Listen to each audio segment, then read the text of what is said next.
Hola, soy Berta y hoy quiero compartir con todos vosotros mi trilogía favorita de libros. A mis 13 años, en el instituto, nos dejaron escoger el libro de castellano que queríamos leer en el tercer trimestre. Yo elegí La cosecha de Samhain, el primer libro de la trilogía del ciclo de la luna roja.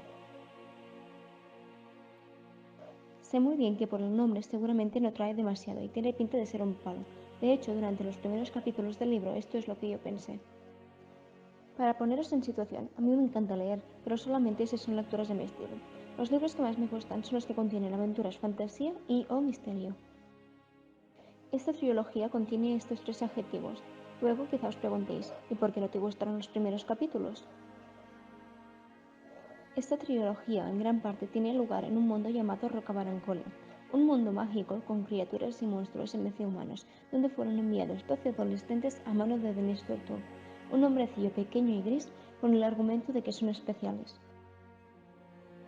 Cuando empieza el primer libro, para poner al lector en situación se describe un montón el mundo y los personajes que aparecen, que no solamente son los adolescentes, sino también el Consejo Real de Rocabarancolia. Las descripciones me aburren mucho, pero tengo que decir que son importantes para entender el libro y su trama. Por suerte para mí, los libros contienen un mapa del mundo que ayudó mucho a situarme. Básicamente, Rocabarancolia se describe como un lugar donde el tiempo no parece pasar, como un gran pueblo medieval desierto ya que apenas no se encuentra ningún habitante. También hay montañas, un río, una playa y una cicatriz que parte Rocabarancolia por la mitad. Más allá de la playa solo hay un mar y más allá de las montañas un desierto infinito. En conclusión, no se puede escapar del lugar. El clima es siempre el mismo, el único día que fue distinto fue el día de la llegada de los jóvenes, que aquel día llovía a cántaros. Los personajes principales son los jóvenes, que os los voy a presentar brevemente. Héctor es el protagonista de la historia. Héctor es un chico estadounidense de 14 años. Él es algo tímido y torpe, prefiere pasar desapercibido en el grupo de adolescentes llamado La cosecha de Samhain. Natalie es una rosa de 14 años, arisca y muy activa y propensa a enfadarse. Dice ver unas sombras que desde pequeña le han causado problemas y que nadie más puede ver. Ricardo es un chico español de 17 años, el mayor del grupo. Él es fuerte físicamente y mentalmente. Pronto se pone al mando del grupo. Bruno es un joven extraño y distante, italiano y de 14 años. Ha perdido gran parte de la gente que le ha rodeado durante su vida. Adrián, el más joven del grupo, con solo 13 años y de Dinamarca, es el más inocente de todo el grupo. Marina es una chica de París de 14 años. Destaca por su belleza y ojos azules, que cautivan a Héctor enseguida.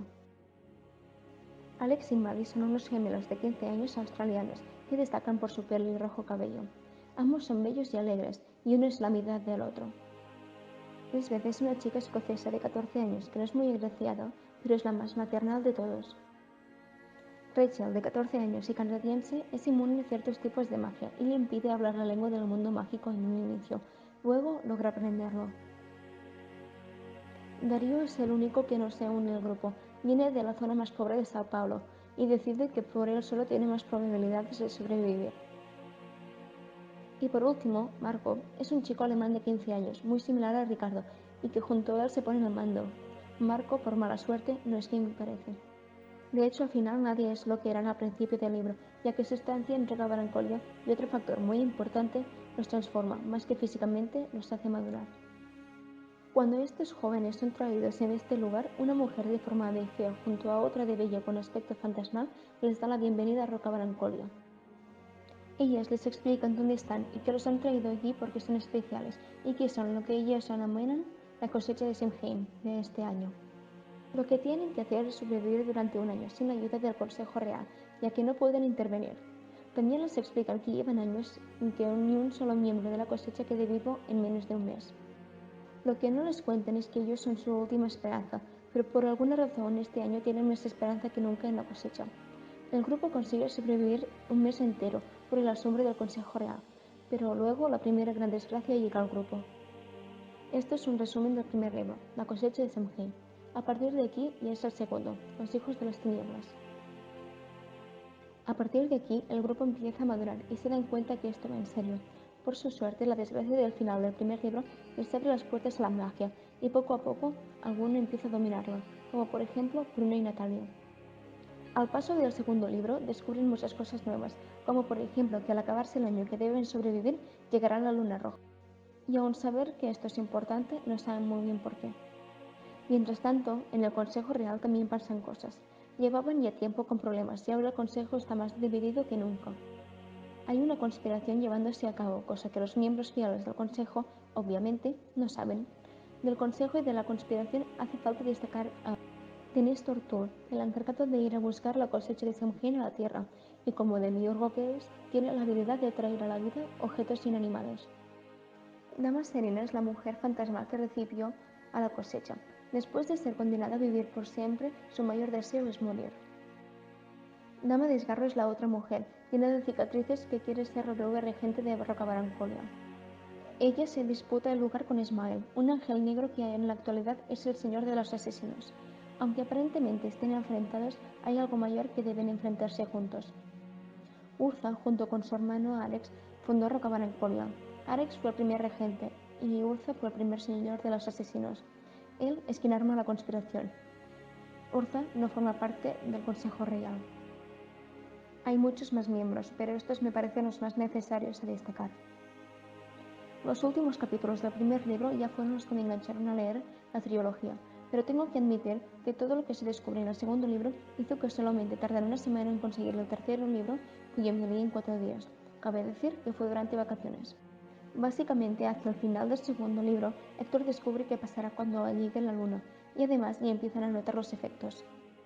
Ya está a punto de pasar un año, y bajo la desesperación para que sobrevivan, algunos miembros del Consejo se saltan la ley y intervienen intentando que lo logren. Aún así, los jóvenes reciben varios ataques, de modo que no todos consiguen superar el año. Los que sí que lo logran también logran ver la luna roja y vivir sus consecuencias. Grandes cambios llegan y una guerra se avecina, la resistencia contra la conspiración. El tercer libro, La sombra de la luna, para mí es una gran historia donde se descubren muchas verdades y se concluye correctamente la trilogía. Para mí tiene un final triste y melancólico, pero a la vez satisfactorio. Estos libros fueron escritos originalmente en castellano, ya que su autor, José Antonio Cotrina, es español. El primer libro, La cosecha de Samhain, fue publicado en 2009. El segundo, Los hijos de las tinieblas, fue publicado un año más tarde, es decir, en 2010. Finalmente, el tercer libro de la trilogía se publicó en 2011, La sombra de la luna. Como habéis podido deducir, esta trilogía no es muy conocida.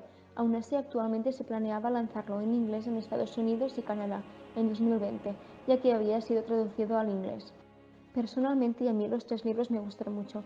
Los personajes te hacen sentir muy identificada y la historia te da ganas de seguir leyendo. Es una historia que me emocionó, que me animó y que me dejó muy buenos recuerdos. Quizá no es una historia para todo el mundo, ya que es muy de fantasía y magia, aunque como he dicho tiene otras temáticas como aventuras, misterio, romance y drama. Se recomienda a adolescentes, pero yo creo sinceramente que incluso a los adultos puede gustarles. Y hasta aquí mi pequeño resumen y reseña de la trilogía del ciclo de la luna roja. Confío en que pueda serviros y os recomiendo que le deis una oportunidad a esta historia porque merece la pena. Espero que os haya gustado y muchos ánimos con todo. Recordad que con un buen libro esto se puede pasar mejor.